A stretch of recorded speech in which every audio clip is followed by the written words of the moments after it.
There's a huge alien invasion on Earth. Hope for survival is slowly diminishing, because even though aliens can somehow be killed, for some reason they perfectly predict all the moves of our armies. We see a major encouraging people to join the army, because they are short of disposable soldiers.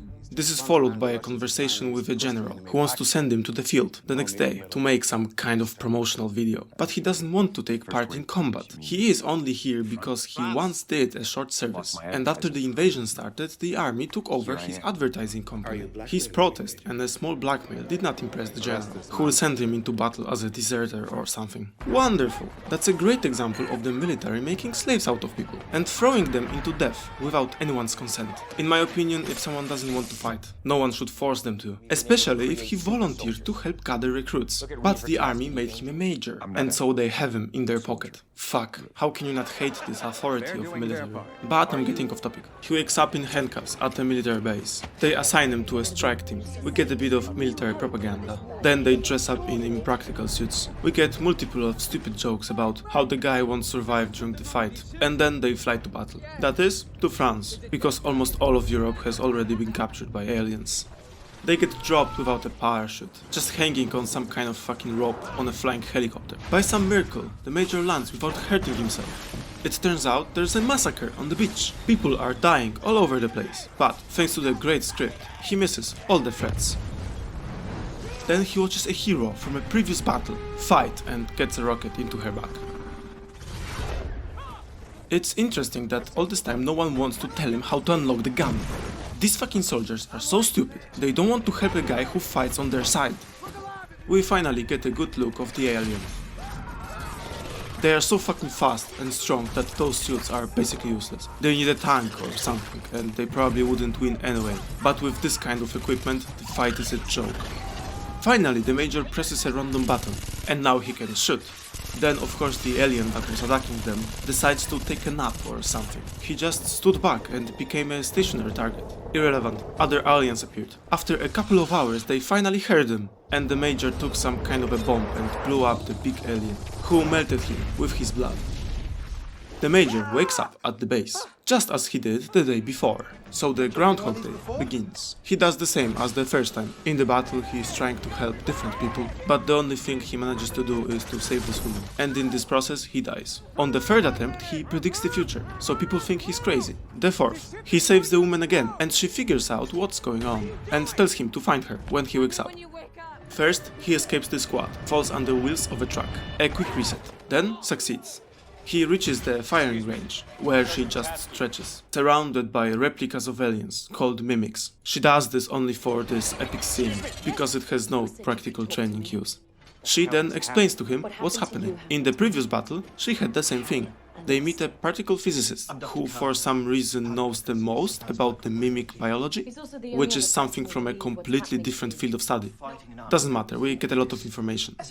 It turns out that when the big mimic, called Alpha, dies, the central brain of all aliens, called Omega, restarts the whole day, and because Tom just absorbed the blood of the Alpha, they think he is one of them. Apparently, the big brain is looking for him, and when he gets really close, he'll see in a vision where it's hiding, and then the brain will take his power away. They want to wait for the Omega to show itself, and then go there. Shitty plan, but okay. First, they have to train a bit. She explains to him that if he gets a transfusion, he'll also lose his power, because this is exactly what happened to her. How does she know this? After all, she didn't die after the transfusion, so she couldn't test this hypothesis, because then she would be lying or she would be already dead. Irrelevant. A million resets, exercises and crap advice later. Remember, keep your eyes open. The first vision appears, which perfectly shows the location of the brain. Their plan to reach the destination is to break through the battlefield and then get a vehicle. We don't even know where we're going. I wonder why they can't just get some kind of a transporter from this base, but whatever. After all, Major has this power to move perfectly around people, so they would easily steal anything. Well, yes, they won't do that, because they have to come up with some stupid choreography to get out of battle. Which cannot work anyway, because the aliens also get new knowledge every reset, and you also have to consider something like the butterfly effect. That is, even if a small thing is changed, the future may look very different. There's simply no good reason for all the mimics to do exactly the same every time they reset. Oh, and there's another thing. A big brain like this, which evolved to turn back time, doesn't realize that something is wrong with its system, because hundreds of times one of his alpha dies, even before battle and in the middle of enemy base. That's just a small comment. Just wait. I think I'm okay. They perform this wonderfully staged route, repeating it many times, making more progress each time. Eventually they reach this small town and get to the car. How can they fit into it in these giant suits will remain a mystery. Then they arrive at the small house where the helicopter is. It turns out that they have been here many times before and are still unable to survive. That's when the Major finally decides to go on the crusade alone. He arrives at the dam where he saw Omega before, but it's not there, only mimics who want to drain his blood. It was a trap. The new idea is to get a device that will allow them to locate the Omega by simply stabbing a mimic, and since the Major has their blood, that will be enough. This plan has a better chance of success, but relies on a magical device already created much earlier. Irrelevant. After many attempts, they take this device away from the General. He sticks a spike in his thigh and sees the brain under loop in Paris.